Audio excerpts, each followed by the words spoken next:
à tous et bienvenue pour un nouvel épisode de Parlons Prévention. J'accueille aujourd'hui Maxence Legras qui est enseignant APA et qui travaille avec AS Mouvement depuis plusieurs années.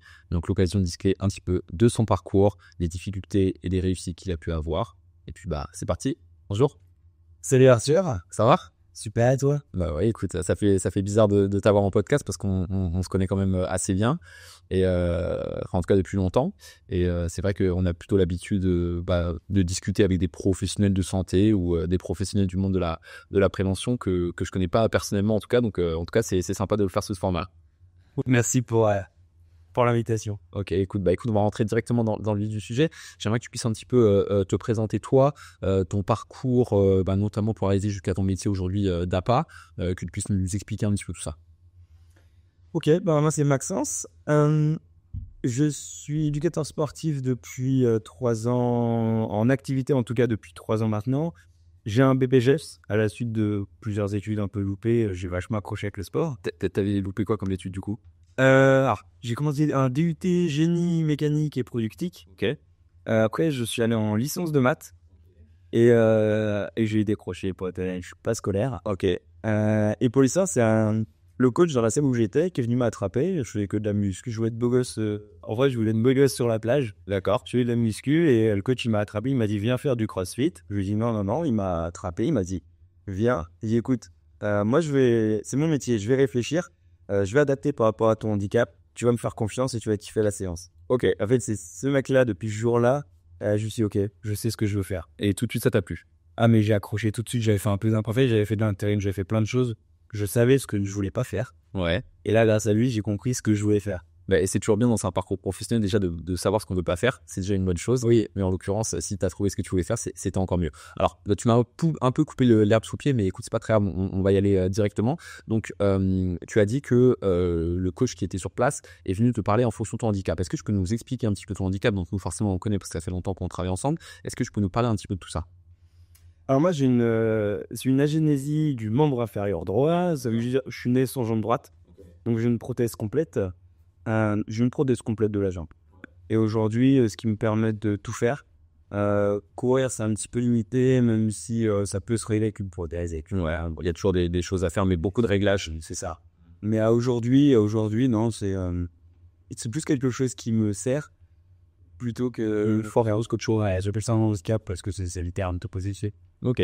Alors, du coup, ça reste quand même pas anodin pour un enfant ou pour quelqu'un qui grandit d'être avec ce handicap. Alors déjà, est-ce que toi, tu es à l'aise avec le mot handicap quand on parle de ça ou tu le reprends plus par rapport aux termes qu'on pourrait utiliser au global lorsqu'on peut te voir, par exemple? Non, c'est ok. En soi, c'est un handicap. Ouais. Maintenant, c'est pas un handicap qui me dérange parce que c'est quelque chose auquel j'ai réussi à faire face et à m'adapter. Donc au final, dans les faits, c'est un handicap, mais c'est pas quelque chose qui, moi, me freine ou m'handicape. Ok. Quand tu dis que tu as réussi à t'adapter et à faire face, est-ce que ça a toujours été le cas? Comment est-ce que tu as vécu ça peut-être plus jeune? Est-ce que tu peux nous expliquer un petit peu tout ça? Parce que forcément, moi aussi, tu vois, le handicap, je l'ai pas vécu directement, mais je l'ai vécu de manière indirecte avec des gens dans ma famille très très proches. Hein. Et voilà, des fois, c'est un petit peu compliqué. Et on a du mal un petit peu à pouvoir mesurer l'impact que ça peut avoir. Alors après, c'est hyper personnel et ça dépend de plein de choses. Comment c'était pour toi? Moi, ça a été très facile jusqu'à ce que je commence à me soucier du regard des gens. Ok. Qui m'a beaucoup... Je dirais que c'est à partir peut-être de 8-9 ans. Ouais. Que j'ai vraiment commencé à me soucier du regard des gens. Du coup, ça a été très difficile. Très difficile d'aller à la piscine, donc très difficile de pouvoir me montrer sans protège, je cachais beaucoup. Et au final, c'est le fait de passer par le sport, d'accumuler des petites réussites et d'avancer qui m'ont permis de complètement l'accepter et de faire avec. Ouais, parce que de toute façon, j'ai pas le choix. Et sachant que c'est aussi venu vachement de mes parents, de mon entourage de l'école, parce que on m'a toujours laissé faire, on m'a toujours laissé me débrouiller. Donc, c'est-à-dire que pour n'importe quelle galère, on m'a dit, attends, débrouille-toi. Et si vraiment tu n'y arrives pas, on va t'aider. Bon, au final, comme on fera avec n'importe quel gamin, évidemment. Et du coup, on m'a poussé à m'adapter parce que j'avais pas le choix. Mais tout en ayant la sécurité de si vraiment tu n'y arrives pas, ok, on est derrière. Et pareil à l'école, les professeurs, je leur expliquais le handicap. Ils me mettaient devant la classe avec mon accord. et j'expliquais à toute la classe, j'ai la prothèse, exactement, j'ai la prothèse, c'est comme ça. Il y a ça que je peux pas faire. Par contre, je peux faire ça. Et le fait d'en discuter, du coup, c'était plus de l'inconnu pour les autres. Et tout le monde l'acceptait. Et du coup, moi, le premier, ça me permettait de l'accepter encore plus. Et en fait, de gommer l'handicap. Ok, donc là, tu es en train de nous dire aussi que ton entourage, très proche, ton cercle familial et peut-être l'entourage, peut-être au niveau de l'école ou en tout cas l'encadrement, a été plutôt très bienveillant par rapport à ça et qui t'ont permis de te mettre dans des meilleures conditions pour pouvoir avancer sur ce point-là. Absolument. C'est-à-dire qu'aujourd'hui, il y a sûrement eu du négatif. Ouais. Mais en fait, je m'en souviens plus parce que avec un tel élan de positif autour, j'avais qu'une seule possibilité, c'est d'avancer avec, mais parce que tout l'environnement autour m'a permis de pouvoir y arriver. D'accord. Et tu sens que pour une situation et pour le handicap que tu as pu avoir, le fait d'avoir cette bienveillance autour de toi, ça reste quand même hyper porteur et que c'était pas forcément une chance que peuvent avoir d'autres jeunes. Oui.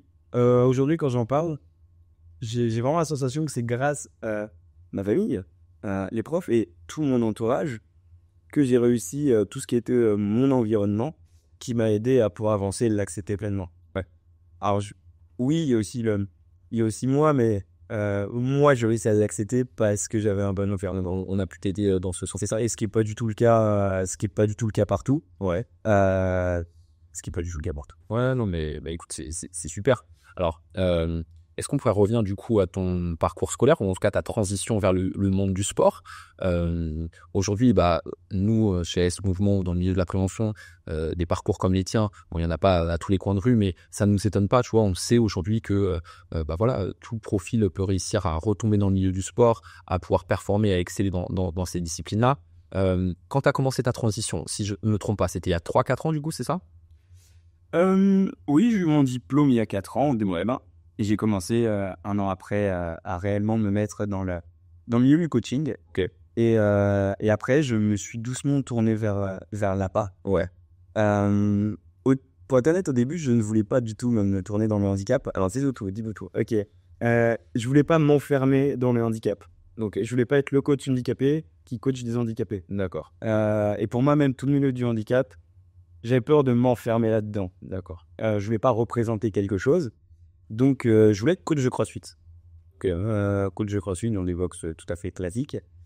Et puis, j'ai vu qu'il y avait plein d'autres choses à faire, que tout le monde avait son propre handicap, physique, peu importe. Ouais. Et qu'en fait, il y avait que avec le sport, mes connaissances, je pouvais trouver des solutions aux problèmes que je rencontrais chez les gens. Et naturellement, ça me fait me tourner vers l'APA. D'accord. L'APA, du coup, tu l'as découvert de manière indirecte. Quel était ton premier rapport avec l'APA? Parce que, effectivement, pour beaucoup de coachs ou des personnes qui passent des formations orientées autour du sport, que ce soit des formations universitaires, que ce soit des formations faites par le ministère des Sports, l'APA, c'est pas quelque chose qui revient tout de suite. Tu vois, moi, je prends mon exemple en premier. Lorsque je suis rentré en STAPS et que j'ai fait mes licences et mon master, j'ai découvert que très tard ce que c'était l'APA. Toi, du coup, comment t'as fait? Eh ben, la première chose, j'ai commencé le coaching par du domicile. D'accord. J'avais un petit boulot à côté, ça m'a permis de réduire mes heures dans mon petit boulot Drive pour doucement augmenter mon coaching quand ça fonctionnait un petit peu. Et j'ai fait la transition de cette façon. Et en fait, les gens qui m'appelaient à domicile étaient toujours la même chose. C'était des gens qui ils ont pris soin d'eux-mêmes, de leur petite famille. Non, pardon, ils n'ont pas pris soin d'eux-mêmes, ils ont pris soin de leur petite famille, de leur vie et tout. Et ils arrivent à un moment donné où, je suis en mauvaise santé, j'ai ci, ça comme problème, je trouve une solution. En fait, j'arrivais comme étant la solution. Il a fallu d'ailleurs que je creuse un peu, que je me forme, que je comprenne comment ça fonctionne, ça. Et en fait, de la page, j'en ai fait dès mes débuts. D'accord. Donc c'est pour ça que derrière, j'ai poussé un peu la chose. Et au final, j'ai presque l'impression que toutes mes heures sont liées à de la passe. Ouais, c'est de l'adaptation de manière du sport. C'est ça. Ok. Donc, tout à l'heure, tu me disais que tu voulais pas, si je reprends tes termes, être le coach handicapé qui fait de l'activité pour les handicapés. Comment tu as fait pour entamer ta transition entre ton volume horaire sur des activités dites classiques vers justement de l'APA? Quel a été le déclic pour te dire « Ok, je m'oriente et je rentre complètement dedans » C'est qu'au final, l'APA, ça m'a apporté énormément sur le terrain. Ok. C'est-à-dire que j'ai découvert beaucoup de choses. Entre la théorie et la pratique, il y a un monde. Ouais. Et la pratique, ça m'a amené à une capacité d'adaptation pour travailler après avec les valides, par exemple, en boxe de CrossFit. Ok. Une capacité d'adaptation qui est énorme. C'est-à-dire que quand tu fais quelque chose de très difficile à adapter, avec des pathologies plus complexes, quand tu te retrouves sur quelqu'un qui a quelque chose de plus simple, et tout est facile en fait. C'est vraiment ce côté... côté formation, c'est peut-être pas le bon mot, mais le côté expérience que je prends à travailler avec des gens via l'APA, qui m'ont à discuter beaucoup, parce que en plus de faire les heures, j'ai discuté énormément. Bah d'ailleurs, les premières heures que j'ai fait en APA, c'était avec AS Mouvement. D'accord. Ok. C'est là où je suis rentré. C'était dans un IME. Ok. Alors, c'était lequel? Saint-Martin-du-Tertre. Ok. Fondation John Banzoise. Exactement. Très bien. D'accord. Ok. Et c'est là où j'ai commencé. Et en fait, c'était pas du tout un milieu que je ne... On est sur du handicap mental, hein. On est d'accord. Ouais. Alors, est-ce que tu peux nous expliquer ça et nous donner cet exemple un petit peu comment est-ce que tu fais lorsque tu arrives, que effectivement tu as cette casquette-là et que tu découvres un public que tu connaissais peut-être pas forcément? J'ai appelé le contact que j'avais de référence en amont, pour discuter, pour qu'il m'explique un petit peu, pour que j'arrive déjà avec des notions, avec aussi de quoi matière à rechercher de mon côté. Donc je suis arrivé en étant armé, mais en fait absolument pas. De toute façon, il faut, au final, même si tu as les informations, nous, on envoie toujours les informations. Comme ça, ouais, on arrive et, comme tu dis, entre la théorie et ce qui se passe vraiment, il y a cette différence. Et c'est là où le métier d'enseignant d'activité physique adaptée, le mot adapté, adaptation, prend tout son sens. Et c'est absolument ça. Et du coup, la personne était avec moi et puis je vais rester discuter des heures à chaque fin de séance, parce qu'il était passionné, un éducateur spécialisé par son métier. Et il m'a presque tout expliqué. Donc ça a été fantastique. Et en fait, j'ai fait ça un petit peu à chaque fois, parce que j'ai eu de la chance de tomber sur des gens qui aimaient aussi leur métier. Et ça permettait d'avoir des échanges où moi, je prenais beaucoup en expérience. Et du coup, à devenir plus compétent. Et c'est ça qui m'a permis de développer l'APA et de pouvoir d'être capable de prendre de plus en plus facilement, rapidement en charge des cas spécifiques et différents. Ok, écoute, je comprends parfaitement. J'aimerais maintenant que tu puisses nous parler un petit peu de ton quotidien. C'est la première fois qu'on reçoit un enseignant APA dans le podcast. Est-ce que tu peux nous expliquer un petit peu comment s'articulent tes journées? Je sais que tu fais des heures qui ne sont pas qu'avec nous. Comment est-ce que tu t'organises un petit peu pour retrouver des nouvelles personnes? Est-ce que tu peux nous parler un petit peu de ton quotidien? Alors, une bonne partie, je dirais la moitié de mon activité, c'est le coaching à domicile. C'est ce qui prend pas mal de temps et de place dans mon emploi du temps.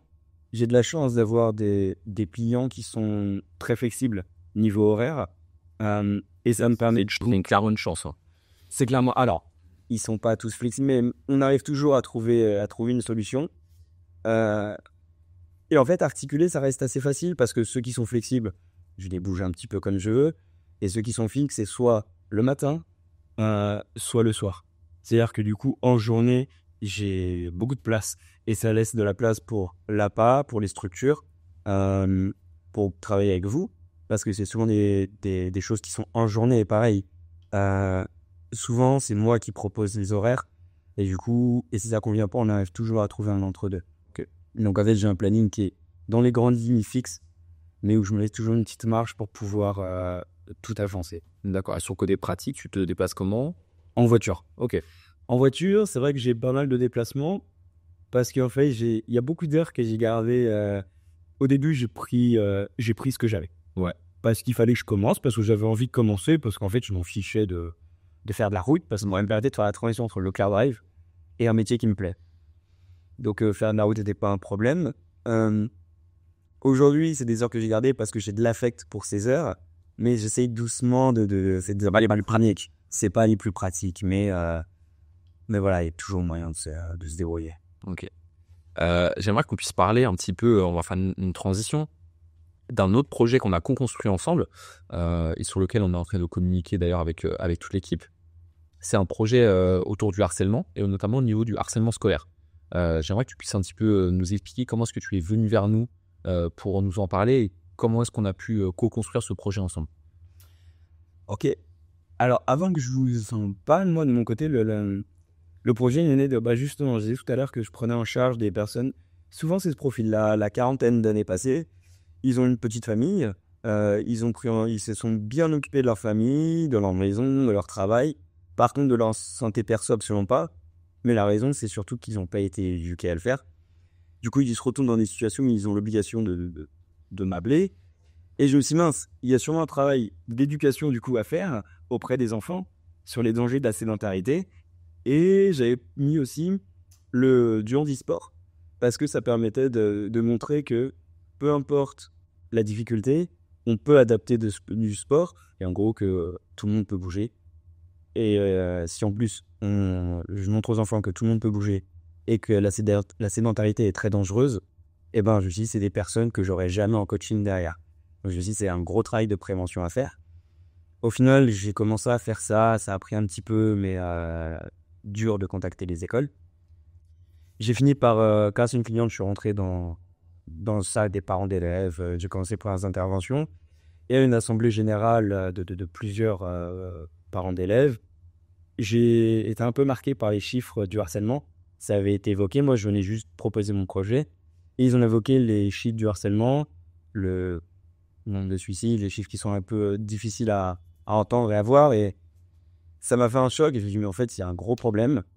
C'est peut-être pas la sédentarité la priorité. Je me suis dit, mais comment je peux utiliser le sport pour trouver une réponse à ce problème-là qui est vraiment le plus gros. Et c'est comme ça qu'aujourd'hui, j'ai construit mes interventions. Donc, le but, c'est de parler d'utiliser de l'handisport, de parler un peu aussi de mon handicap, de briser la glace dessus, de parler de résilience, d'adaptation. Du coup, ça bifurque facilement sur le harcèlement. J'ai commencé à lancer ça fonctionne plutôt bien. Vous, au vu du nombre d'heures intéressantes, de retours, de suivi, j'ai du cœur pour la structure à ce moment. Et je me suis dit, mais en fait, ça serait super chouette de vous proposer ça. Parce que je sais que ça va aussi dans votre ligne de conduite et que vous avez un poids qui est beaucoup plus gros que le mien et qu'on t'a pu matcher pour avancer dans ce sens-là. Ouais, c'est ça. Du coup, je reprends un petit peu, tu me corrigeras. C'est vrai que tu es venu vers nous en nous parlant un petit peu de ce projet-là et que tu avais peut-être un petit peu des difficultés à le faire connaître sur un réseau qui était un peu plus large. Et donc, l'idée, c'était de co-construire justement ce projet-là, ou en tout cas que nous, on puisse essayer de voir pas ce qu'on pouvait améliorer, mais ce qu'on pouvait faire pour que le projet soit peut-être un petit peu plus vendable. Et donc, on a co-construit ce projet-là en milieu de l'année 2024, peut-être sur le second semestre et sur le second trimestre. Et donc, on a réussi à faire quelque chose qui est pas mal, un projet que nous, on appelle le projet harcèlement et sur lequel, on fait de la prévention autour du harcèlement, de la prévention sur la sédentarité aussi, puisqu'il y a toujours ces thématiques-là, ainsi que la promotion du handisport dans les collèges ou en tout cas dans les structures scolaires, parce que c'est quelque chose qu'on propose à tout le monde. Et on le dit, c'était aussi que tu puisses être l'enseignant à pas qui puisse proposer ces actions de manière prioritaire. Et donc, pour l'instant, c'est ce qu'on a réussi à faire. Et nous, on essaie de continuer parce qu'on développe ça en interne. Et écoute, j'ai l'impression que ça se passe plutôt bien, notamment la première intervention qu'on avait faite dans le 20e arrondissement. Comment est-ce que tu as ressenti un petit peu l'accueil par les élèves de ce projet-là? Alors, c'est un milieu où les enfants sont très actifs et je pense qu'ils ont besoin vraiment de bouger, où c'est pas facile de capter leur attention. Ouais. Et encore une fois, ça permet d'avoir des capacités d'utiliser ces capacités d'adaptation. Et ce qui est super intéressant, c'est du coup, même avec la même base ou la même trame d'intervention, en fonction du public qui est en face, il y aura toujours à se renouveler, toujours à faire différemment et à adapter l'intervention. Ouais. Donc, et ça, on découvre un peu au dernier moment. Donc, c'est intéressant, c'est super stimulant. Et en fait, peu importe les enfants qu'on a en face, l'idée, c'est de pouvoir trouver, mais ok, ils ont ça comme problématique. Comment je peux faire pour utiliser le sport, pour arriver à leur faire passer un message, à délivrer le fond de l'intervention. Ok. Écoute, en tout cas, nous, on est très satisfaits et on veut vraiment continuer dans ce sens-là, c'est vraiment sûr. Du coup, aujourd'hui, donc que tu nous disais que tu étais enseignant à pas, quelles sont tes perspectives professionnelles? Comment est-ce que tu vois ton futur? Est-ce que tu te vois toujours dans l'APA? Est-ce que tu dois passer d'autres projets? Est-ce que tu peux nous dire tout ça? Du coup, mes perspectives d'évolution, quand j'ai commencé, c'était d'avoir mon studio de coaching, avoir un lieu où accueillir les personnes, un lieu qui ressemble à ma façon de voir le sport, la prévention, tout ce milieu-là. C'était quoi? Je te coupe. C'était quoi du coup? Comment tu fais? Ah, voyez. Un local. Et du coup, le local, qu'est-ce que tu mettrais dedans? Quel type d'activité tu voulais faire? Alors moi, je base beaucoup de choses sur la méthodologie CrossFit. Ok. C'est-à-dire apprendre à déplacer des charges, à utiliser son poids de corps et à avoir un fond cardio-respiratoire qui est assez développé. Et c'est vraiment mixer ces différentes thématiques qui au final regroupent tout ce dont on a besoin pour avoir un quotidien beaucoup plus solide. Donc j'imaginais un petit peu à cette effigie-là avec quelque chose d'accès vachement santé.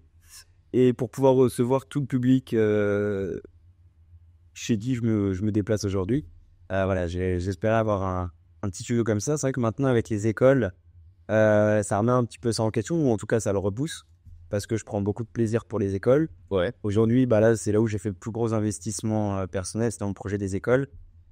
Donc, je me lance là-dedans, je vois ce que ça donne, et puis en fait, ça me permettra peut-être d'ouvrir à faire de la formation sur la prise en charge du harcèlement, à faire de la formation sur comment utiliser le sport pour prendre en charge ces thématiques-là, et à terme, voilà, aussi me lancer dans la formation. Ok. Parce que j'en ai fait un petit peu pour les BPGEPS. D'accord. J'ai fait quelques fois de la formation, c'était surtout sur le côté haltérophilie. Ok. Donc c'était pratique et puis théorique sur ce point-là. Mais j'aimerais pouvoir amener l'utilisation du sport vraiment à but, comment dire, de faire un petit peu avancer la société, utiliser le sport pour augmenter les valeurs morales. Ok. Et ça, je pense que je bosse aussi un petit peu en entreprise via ce que je propose chez les enfants. Et je pense que ça a lieu aussi en entreprise. Faire jouer sur les valeurs morales via le sport, ça marche aussi chez les enfants. Donc peut-être développer ce pan-là. Ok, d'accord. Bah écoute, c'est hyper intéressant. Du coup, là, c'est plein de projets que tu mets en place. T'as pas une vision hyper arrêtée sur comment tu le vois dans 5 ou 10 ans. J'imagine que c'est ça. Mais là, tu essaies de proposer un petit peu plusieurs projets. En fait, c'est ça. Alors, le souci, non, c'est pas qu'un souci. C'est peut-être même ce qui me stimule. C'est que à chaque fois que je rencontre un problème, et ben en fait, moi, mon truc, c'est que je me dis, OK, j'ai rencontré ça comme problème dans la société, chez ce type de personnes. Je me dis, OK, comment je peux construire quelque chose via le sport qui va pouvoir jouer sur ce problème. Donc, en fait, j'ai essayé de me fixer quelque chose. Sauf que dès que je rencontre un problème, j'essaye de monter autre chose. Donc, en vrai, je suis pas capable de me projeter aujourd'hui. Ok, bah, ça se prend, je pense qu'on est beaucoup dans ce cas-là. Moi aussi, j'ai pas passé une compte de vision sur le très long terme. En tout cas, je te remercie. Je trouve que c'était relativement clair. J'aimerais te poser une question que je pose systématiquement dans le podcast. C'est comment est-ce que tu vois la prévention en France? Et tu vois, je suis relativement généraliste dans le mot que je dis. C'est la prévention globale. Comment est-ce que tu trouves qu'on s'en sort en France? Quel est ton point de vue là-dessus? En retard. Ouais. Heureusement qu'une structure comme ASO existe. Peut-être qu'il y en a d'autres, j'en ai pas spécialement rencontré aujourd'hui, mais je trouve que la prévention en France est en retard et qu'il y a beaucoup de choses à faire là-dedans. Ok. En retard dans le sens où... Et en retard par rapport à qui? Par rapport à quoi? Est-ce que tu peux nous donner des points et des repères un petit peu? Je trouve qu'il n'y a pas assez de prévention, ou quand il y en a, elle est vraiment trop légère. La sensibilisation, l'idéal, ça serait de vraiment pouvoir... comment dire? C'est pas choquer, c'est... Interpeller. Ouais, faut vraiment marquer pour se dire, OK, là, il y a ça qui peut arriver. Comment je mets en place maintenant pour pas que ça arrive? Par exemple, pour toute pathologie, pour la maladie chronique, mais peu importe au final. Avec un travail de prévention, il y aurait énormément de temps à gagner. Il y aurait de l'argent aussi à gagner pour tout le système. Mais on manque de prévention. Et dans quel cas où il y en a, je trouve qu'elle est trop légère. C'est trop de surface. Est-ce que tu as des exemples concrets sur des manques que nous avons ou sur des choses qu'on ne fait pas suffisamment bien dans la prévention? Mais déjà, rien que dans le système éducatif, chez les enfants, il y a beaucoup de choses à faire passer. Manger, c'est une des rares choses qu'on fera toute notre vie. A priori. Il y a un gros problème si on arrête. Et puis, on n'est pas réellement éduqué à manger. Il y a de la sensibilisation, il y a des petits ateliers, des choses comme ça, mais il y a peut-être quelque chose de plus concret, de plus fort à mettre en place. Parce que derrière, ça évite beaucoup de choses. Voilà, via les ateliers, et tout, vous êtes aussi ancré dedans à le faire. Et c'est vrai qu'auprès des écoles, ça, on ne nous apprend pas réellement. C'est pas assez poussé à nos sens. Prendre soin de soi, au niveau faire du sport, faire de l'activité physique. Pareil, c'est très léger. Le sport est de plus en plus réduit. Et puis, pas juste du sport, c'est comment utiliser le sport. Encore une fois, on peut amener des valeurs morales. On développe les qualités physiques, les qualités intellectuelles, la capacité de s'adapter en société. Il y a énormément de choses à faire passer par là. Donc, juste déjà sur ces 2 pans, et puis ça reste la santé, bouger. Le jour où on n'est plus capable de bouger, on n'est plus autonome. Et le fait de mal manger nous conduit aussi vers la perte d'autonomie indirectement. Ouais, complètement. Non, mais j'ai l'impression que ta réponse va un petit peu dans ce que j'ai l'habitude d'entendre, justement comme votre réponse. Et j'ai l'impression que ça le renforce. Est-ce que toi, au-delà de messages de prévention globaux qu'on pourrait passer, est-ce que tu as d'autres idées, justement, de messages de prévention ou t'as d'autres pistes un petit peu sur au global, comment est-ce qu'on pourra améliorer les choses? Alors, comment société, en termes de société, hein. Ok. Moi, je me suis basé sur quelque chose. C'est là où, quand je bosse avec les enfants, j'essaye de faire passer ça. C'est le fait de rêver. Je trouve qu'on manque un petit peu de rêve parce que quand on rêve, c'est là où on va chercher toutes les belles choses, tout le meilleur pour pouvoir y arriver. C'est là où on tire tout le positif de ce qu'on a. Ça te parle la vision Ikigai? Alors, Ikigai, je connais, c'est le fait de relier. Alors, attends, il y a 3 ou 4 points, c'est ça? 4. Il y a 4 points. Donc, alors, attends, c'est les relations avec les autres? Alors, c'est fais ce dont il a besoin de toi. Oui, ce que disait la personne. C'est un vas-y, je vais tester les énumérer. Ouais, c'est bon, je les ai. Ouais. Ce pourquoi tu es doué, Ouais. ce que tu veux faire, ce dont le monde a besoin et ce pourquoi tu peux te payer. D'accord. En fait, quand tu es vraiment au centre de tout ça, tu es épanoui. Tu es épanoui parce que tu crées quelque chose que tu aimes faire, là où tu es doué en plus, qui apporte au monde et en plus, tu peux vivre de ça et te payer. Et je me dis que si on arrive à faire rêver tout le monde via cette vision, derrière, les gens qui sont là-dedans, c'est les gens qui font du sport, c'est les gens qui mangent plutôt bien, c'est les gens qui font attention à leur hygiène de vie et surtout qui construisent, qui apportent du positif, qui ne détruisent pas mais qui construisent quelque chose. Et le fait de gagner de l'argent, de s'épanouir, de prendre du plaisir sur quelque chose qui apporte aux gens, et au final, pour moi, c'est ça l'objectif de vie. Alors, moi, je suis complètement d'accord avec toi. La seule limite que je vois à cette vision de l'ikigai, c'est justement la quête de l'ikigai. Elle peut des fois être, elle peut être introuvable, ou en tout cas, ça peut être une utopie, parce que réussir à trouver ces 4 points, une activité qui réunit ces 4 points, ça peut être très difficile. Il y a des personnes qui le trouveront peut-être jamais. C'est un petit peu la limite que j'ai dessus. Alors, c'est vrai, mais moi, ce que je me suis dit, c'est que tout le monde a ou peut avoir des passions. Ouais. Il suffit justement d'ouvrir un peu les enfants à tout ça, de leur faire découvrir plusieurs activités, mais artistiques, sportives, intellectuelles, et via ces 3 pans, tous les enfants trouveront leur sensibilité. Et l'idée derrière, c'est ok, comment via la sensibilité que j'ai dans ce domaine, je peux le rendre utile à la société. Donc, apporter quelque chose, quelle solution ma passion peut régler et comment derrière je peux la rémunérer, me faire rémunérer. Et je pense que si on prend plutôt dans ce sens-là, c'est-à-dire savoir faire rémunérer ses passions, mettre de la compétence dedans, évidemment, c'est une passion, c'est facile, et à quelle problématique ça peut répondre. Et je pense que ça, c'est apporter Ouais, non, mais c'est sûr. Hein. Ça, c'est sûr. Je pense que c'est. Ouais, non, mais t'as raison. Je pense que la plupart des gens peuvent trouver leur ikigai, ou en tout cas peut-être avoir conscience. Des fois, on trouve sans même connaître cette notion d'ikigai. Mais en tout cas, je trouve que c'est intéressant et c'est une vision qui est assez relativement curieuse, sur laquelle on peut discuter et avoir matière à débat. Ça, c'est clair. Maxence, je te remercie d'être venu dans le podcast. Franchement, je pense que c'était hyper enrichissant de par ton histoire et un petit peu même ta transition professionnelle, un petit peu la manière dont tu vois les choses. Donc, écoute, tu es le bienvenu quand tu veux. Et puis, de toute façon, on va continuer à se voir à travers nos activités. Hein. Je te remercie, Arthur. Merci beaucoup. Merci à toi.